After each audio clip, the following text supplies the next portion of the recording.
Fala galera, professor Anderson Magalhães na área, seu professor de literatura aqui no YouTube, e agora vamos falar sobre arcadismo no Brasil. Essa escola literária que surge a partir da publicação em 1768 de a publicação de obras de Cláudio Manuel da Costa, em um mundo na qual o pensamento iluminista já estava bem difundido.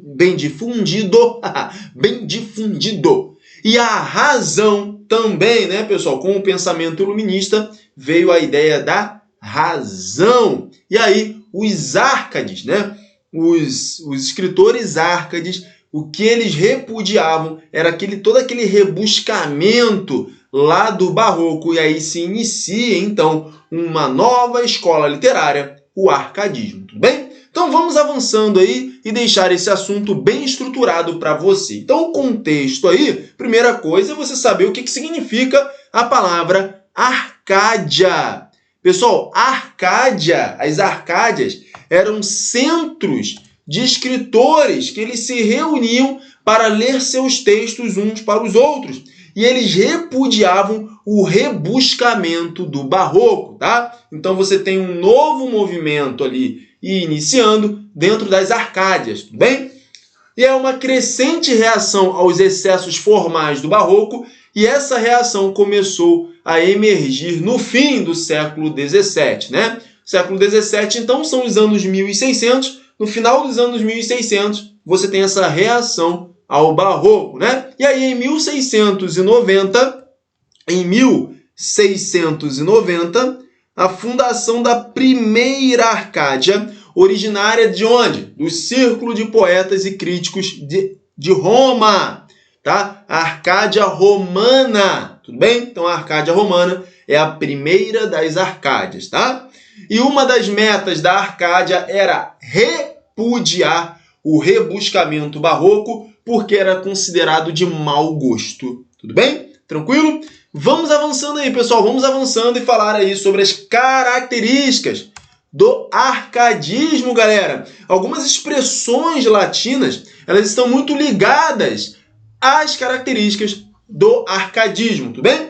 Uma delas, olha lá, ó, fugere urbem, fugir da cidade, ó. Vou vazar, vou embora da cidade. Onde que é bom? Onde que é bom? É no campo. O campo é legal. O campo que é maneiro. O cenário campestre, ele permeia, tá, as obras do arcadismo. Então, o fugere urbem é essa fuga da cidade, sair desse tumulto que é o mundo urbano, né? E aí, nesse contexto, nós temos o bucolismo. O bucolismo, o cenário bucólico, exaltando as belezas da vida campestre e da natureza. O cenário campestre é constantemente usado como pano de fundo do homem arcadito. Bem, temos ali até na tela ali uma imagem para você ali, né? O pastor com as suas ovelhas, né? Então, esse cenário pastoril, da posição do pastor diante de suas ovelhas, conduzindo as suas ovelhas, isso faz parte do arcadismo, tudo bem?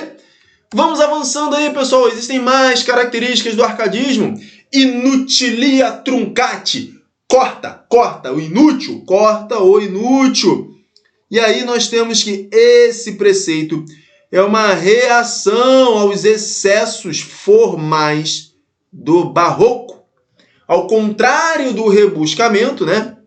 Então, ao contrário do rebuscamento, os árcades preferiam a clareza, simplicidade e a ordem na linguagem, tudo bem? Então, inutilia truncati, corta o inútil, tudo bem? Tranquilo? Vamos avançando, galera, vamos avançando. Temos mais uma característica do arcadismo, que é o carpe diem. Carpe diem. Colha, aproveite o dia. Aproveita o dia, porque a vida, ela passa rápido. A vida é efêmera. Poxa, professor, no barroco eles também tinham essa noção, né, de que a vida é efêmera, de que a vida é fugaz, da fugacidade da vida no barroco também. Então, tanto no barroco quanto no arcadismo, existe essa noção da fugacidade da vida, de que a vida é efêmera, de que a vida passa rápido. Porém, a diferença é a noção, é a forma de abordagem disso, tá? Lá no barroco, pessoal, o homem ele vivia angustiado, né, pela morte, né? E aí ele queria aproveitar a vida, era algo mais causava mais agonia nele, tá? Aqui, já no arcadismo, o homem ele já é mais racional, ele já é mais materialista. Então a vida é fugaz, esse mundo material ele passa de forma fugaz, o mundo material ele acaba rápido, então vamos aproveitar aí esse material, né? Essa vida material, essa vida, né, da matéria, né? Essa vida do pecado, né? Mas o pecado lá a gente deixa mais pro barroco, né? Lá no barroco o homem ele vivia nessa dualidade, né, entre a salvação e o pecado. Aqui no arcadismo, o carpe diem é mais do aspecto racional, mais materialista mesmo, tudo bem? Tranquilo? Beleza aí? Bem estruturado para você? Então, carpe diem tem no barroco, tem no arcadismo, mas lá no barroco era mais aí em termos, então, de agonia do homem em relação à morte. Aqui já no arcadismo tem o carpe diem também, mas é mais sob um ponto de vista materialista. Vamos aproveitar aí, porque nós somos materialistas, né? Vamos aproveitar o que a gente tem. Bem? Tranquilo? Vamos avançando aí, pessoal. Locus amoenos, lugar ameno, também é uma característica do arcadismo. Os árcades viam a natureza como um lugar ameno, aprazível, onde o ser humano poderia encontrar equilíbrio e paz interior, reforçando aí que o homem árcade ele está ali no momento, né, sempre na busca da razão, né, a razão falando mais alto. Então ele quer o equilíbrio, ele quer a paz interior, diferente do homem barroco, né, que já tinha um sentimento ali muito mais exacerbado, tudo bem? Exacerbado, tudo bem? Tranquilo? Bem estruturado aí para você. Vamos avançando aí, pessoal, e falar aí do arcadismo no Brasil. Então, no Brasil, o arcadismo desenvolveu-se na segunda metade do século XVIII, ou seja, lá para os idos dos anos 1700, em pleno auge do ciclo do ouro na região de Minas Gerais. E aí você tem muita produção literária, tá, de Minas Gerais, poetas ali dessa região de Minas Gerais. Bem, neste momento que ocorre a difusão do pensamento iluminista, principalmente entre jovens intelectuais e artistas de Minas Gerais. E aí, o marco inicial do arcadismo no Brasil é a publicação, em 1768, de obras de Cláudio Manuel da Costa, tudo bem? E aí, nós temos como balizar, pessoal, temos a baliza temporal. 1768, marco inicial do arcadismo no Brasil, tá? Com obras de Cláudio Manuel da Costa. E isso vai aí, essa tendência vai até 1836, quando Gonçalves de Magalhães publica a obra Suspiros Poéticos e Saudades. E aí nós temos início ao romantismo brasileiro, que daí vai ser aí para o tema de uma outra aula, tudo bem? Então vamos balizar o tempo aí, o arcadismo de 1768, com obras de Cláudio Manuel da Costa, até 1836, quando se inicia o romantismo brasileiro, com Suspiros Poéticos e Saudades, de Gonçalves de Magalhães. Tudo bem? Tranquilo? Bem estruturado aí para você? Vamos aí conhecer agora os principais autores do arcadismo no Brasil. Os dois primeiros estão aí na tela para você. Tomás Antônio Gonzaga e ao lado dele, Cláudio Manuel da Costa. Então esses dois aí são dois grandes autores do arcadismo brasileiro. Mas nós temos outros dois, que são eles. Basílio da Gama também é um dos autores do arcadismo brasileiro. E nós temos também Frei José de Santa Rita Durão. Então esses 4 são mega importantes para o arcadismo brasileiro. Tomás Antônio Gonzaga, Cláudio Manuel da Costa, Basílio da Gama e Frei José de Santa Rita Durão. Tudo bem? Vamos falar um pouquinho de cada um deles, entender um pouco mais como que eles contribuíram para o arcadismo no Brasil. Vamos lá. Está aí na tela estruturado para você. Tomás Antônio Gonzaga, nascido em 1744 e viveu até 1810. Nasceu em Portugal, Porto, na cidade do Porto. Estudou Direito em Coimbra, o Tomás Antônio Gonzaga. Voltou para o Brasil em 1782. E aí ele exerceu os cargos de ouvidor e procurador, tá? Em Vila Rica, que é a atual cidade de Ouro Preto, em Minas Gerais. E aí, essas funções dele, ele exerceu antes de ser preso, junto com outros inconfidentes, né, pessoal? Então, isso é uma característica aí dos poetas do arcadismo, esse envolvimento político, tá? Então, esse envolvimento com a Inconfidência Mineira. E eles sofreram consequências por esse envolvimento deles com a Inconfidência, tá bom? Tranquilo? A pena de Tomás Antônio Gonzaga foi o quê? O exílio para Moçambique. E lá em Moçambique ele se casou com a filha de um mercador de escravos, tudo bem? O nome dela é Juliana, inclusive. O pseudônimo Arcade, adotado por Tomás Antônio Gonzaga, foi Dirceu. Então esse pseudônimo, pessoal, é o nome, que o poeta usava em suas obras, tá? O nome dele, era ele, a figura dele mesmo, lá na obra, só que ele não colocava o nome dele, ele colocava um outro nome, ou seja, o pseudônimo, bem? Marília, olha só agora embaixo ali, Marília é o pseudônimo que ele inventou para Maria Joaquina de Seixas, que era a musa do Tomás Antônio Gonzaga, que era uma jovem de 17 anos, por quem ele se apaixonou e para quem escreveu suas liras. As liras são aquelas poesias com refrão, tá? São aqueles versos que tem refrão ali embaixo de cada uma das estrofes, tá? Morreu em Moçambique em 1810. E aí, as principais obras dele, Tomás Antônio Gonzaga, foram... Aí tem que saber, tá, pessoal? Marília de Dirceu e Cartas Chilenas. Anota aí, Marília de Dirceu e Cartas Chilenas. Lá em Marília de Dirceu, ele idealiza a sua amada, que é a Maria Joaquina de Seixas, só que ele usa o pseudônimo, de Marília. E é um monólogo de Dirceu, que é o Tomás Antônio Gonzaga, em que Marília é um vocativo, ele chama o tempo todo por Marília, tá? Cartas Chilenas é um poema satírico organizado em 13 cartas, com 4.268 versos. Esses versos são decassílabos, portanto ele possui 10 sílabas poéticas, e são versos brancos, versos sem rima, tá?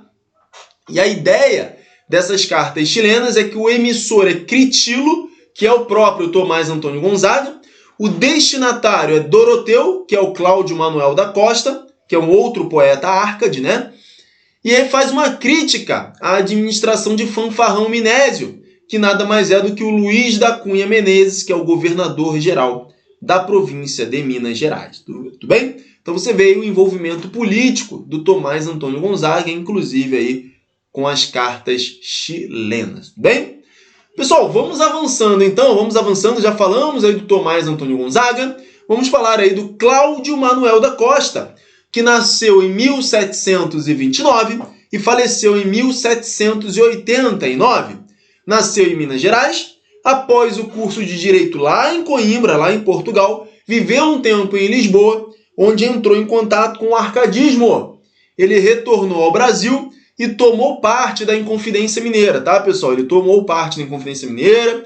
O Cláudio Manuel da Costa participou de reuniões da Inconfidência Mineira. Com isso, ele foi preso e morreu na prisão. O pseudônimo Arcade do Cláudio Manuel da Costa foi Gloucester Saturnio, tá? E o estilo literário dele composto por sonetos, hipérbatos, antíteses e figuras sonoras. Principais obras de Cláudio Manuel da Costa, olha ali, ó. Obras Poéticas, de 1768, e Vila Rica, 1837. Tudo bem? Tranquilo? Cláudio Manuel da Costa aí, bem estruturado para você. Vamos avançando, pessoal, vamos avançando porque temos o Basílio da Gama, mais um poeta Árcade. Olha aí, ó. Nascido em 1741, falecido em 1795. Poeta mineiro, estudou com os jesuítas no Rio de Janeiro. Ele ingressou na Arcádia Romana, tá? E adotou o pseudônimo de Termindo Cipílio. Escapou de acusações de jesuitismo, né? E do exílio. Ele escapou também do exílio em Angola. E aí, com isso, como que ele fez isso? Como que ele escapou, né? Ele escreveu elogios ao casamento, às núpcias da filha do Marquês de Pombal, tá? E em 1769, ele escreveu O Uruguai. Então, O Uruguai, Basílio da Gama, foi a primeira grande epopeia brasileira, sendo a segunda passagem dela ali, uma das mais famosas, a morte de Lindóia. Tá aí reforçando aí, o Uruguai trata-se de uma epopeia escrita em 5 cantos, versos decassílabos brancos. Versos brancos são versos sem rimas. Decassílabos são 10 sílabas poéticas e sem estrofação. Bem, então tá aí, Basílio da Gama, autor de O Uruguai, primeira grande epopeia brasileira. Pessoal, vamos avançando porque ainda falta um poeta para falarmos, pessoal. Falta falarmos de Frei José de Santa Rita Durão, nascido em 1722 e falecido em 1784. Estudou teologia na Universidade de Coimbra, mais um que estudou lá em Coimbra, lá em Portugal, e pertenceu à Ordem de Santo Agostinho. Relevante aí de Frei José de Santa Rita Durão, ele escreveu a epopeia Caramuru, de 1781, poema épico a respeito do descobrimento da Bahia. Tranquilo, pessoal? Então, estão aí os principais autores do arcadismo, as principais características do arcadismo que você precisa saber. Vamos agora aí, pessoal, resolver exercício, resolver questão, para você ver como que isso pode aparecer em uma prova. Então, vamos lá. Vamos avançando aí, pessoal. Questão, olha lá. Você pausa o vídeo aí neste momento, você pausa o vídeo e tenta resolver a questão. Vamos lá. Carpe diem. Carpe diem, então, tá ali, ó. Tá o título, né? Que havemos de esperar, Marília Bela, que vão passando os florescentes dias, as glórias que vêm tarde já vêm frias, e pode, enfim, mudar-se a nossa estrela. Ah, não, minha Marília, olha aí, ó, chamando a Marília, Marília vocativo, ó. Ah, não, minha Marília, aproveite o tempo antes que faça o estrago de roubar ao corpo as forças e ao semblante, né, a beleza dela, a graça. Assinale o movimento literário ao qual esse poema pertence, bem como o seu autor. Então, pessoal, olha só, isso aí, ó, Marília. Quem é Marília? Marília, ó, Marília sendo chamado. Pessoal, Marília, isso aqui é Tomás Antônio Gonzaga,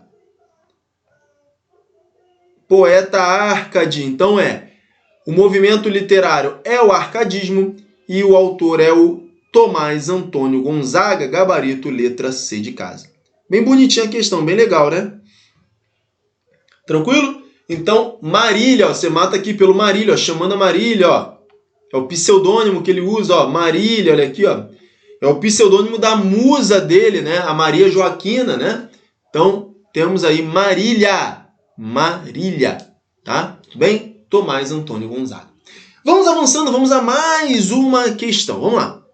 Sobre as características do arcadismo, é correto afirmar exceto. Então, nós temos 5 alternativas, todas elas falam sobre o arcadismo, menos uma. Você tem que descobrir qual que não é arcadismo aí, tudo bem? Pausa o vídeo e tenta resolver a questão. Vamos lá. Então, letra A. Os poetas árcades defendiam o bucolismo como estilo de vida no campo, longe dos centros urbanos.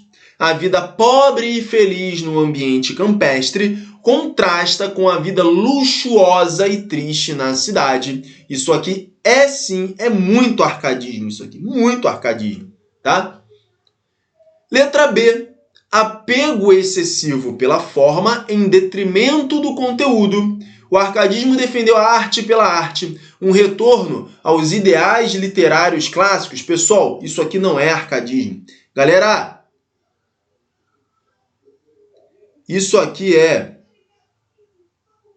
parnasianismo. Parnasianismo. Então, essa vai ser a resposta, letra B. Tudo bem?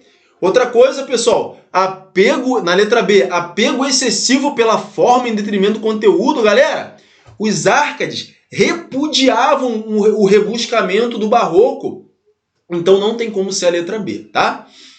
As demais, então, vão ser de acordo com o arcadismo. Olha a letra C, como expressão artística da burguesia. O arcadismo veiculou também certos ideais políticos, sim. Alguns até foram presos por causa da Inconfidência Mineira, o envolvimento com a política, né?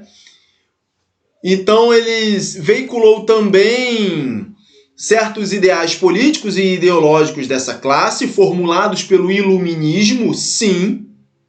Letra D, o desejo de aproveitar o dia e a vida enquanto é possível, também conhecido como carpe diem, sim, isso é arcadismo, sim. E letra E, a poesia árcade apresentou um convencionalismo amoroso. Não há variações emocionais de um poema para o outro, nem de poeta para poeta, importando mais escrever poemas como os poetas clássicos escreviam, É isso aí mesmo, tranquilo? Então, gabarito aí da questão, a única que não fala sobre arcadismo é a letra B de bola. Pessoal, eu sou o professor Anderson Magalhães e nós estamos juntos, galera. Eu espero que você tenha entendido esta aula, as principais características do arcadismo, os seus principais autores, suas obras. Espero que você tenha entendido, espero que você tenha compreendido, galera. Um grande abraço, até a próxima, tchau, tchau, fui!